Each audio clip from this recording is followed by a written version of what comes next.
DOC and Suge click up, and then where do you guys basically take, like, where does the relationship go from there?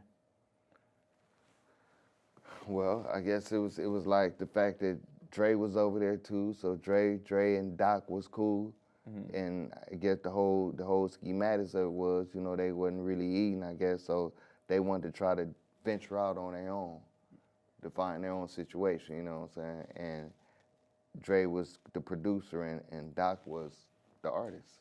Gotcha. Yeah. So what was Suge's role? He was the boss.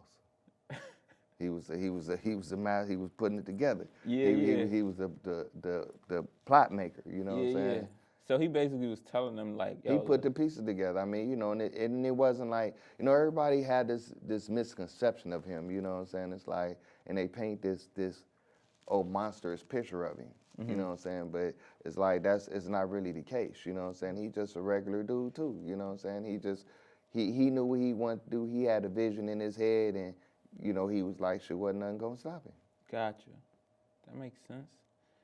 So at what point do you guys actually leave, or like, at what point do they actually get off of Ruthless and then you guys start working on Death Row? What do you mean at what point? Like, cause Dr. Dre and DOC was still signed to Easy at this time, right? Yeah. So what happened to make you guys?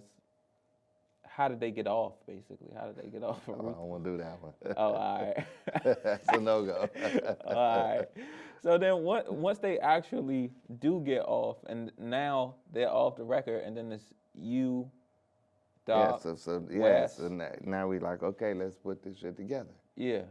Because the music is already going. Doc is already doing his thing. His album is out. Right. But then this was some new things, so we had to find a new home, a new situation. It was sort of like, you know, once they was gone, but it was basically still starting off at scratch. Yeah. And that's how we ended up at Solar Records. That was the first stop. Yeah. So, but how did y'all get to Solar Records? Like, who knew who? Or, what was that process, basically? Me and Suge went to meet Dick Griffey. How they got plugged, I don't know. But I know we went to meet Dick Griffey and Virgil, and we had a meeting with them up there. Okay. And then after that, everything fell into place. Really? Yeah. Got it.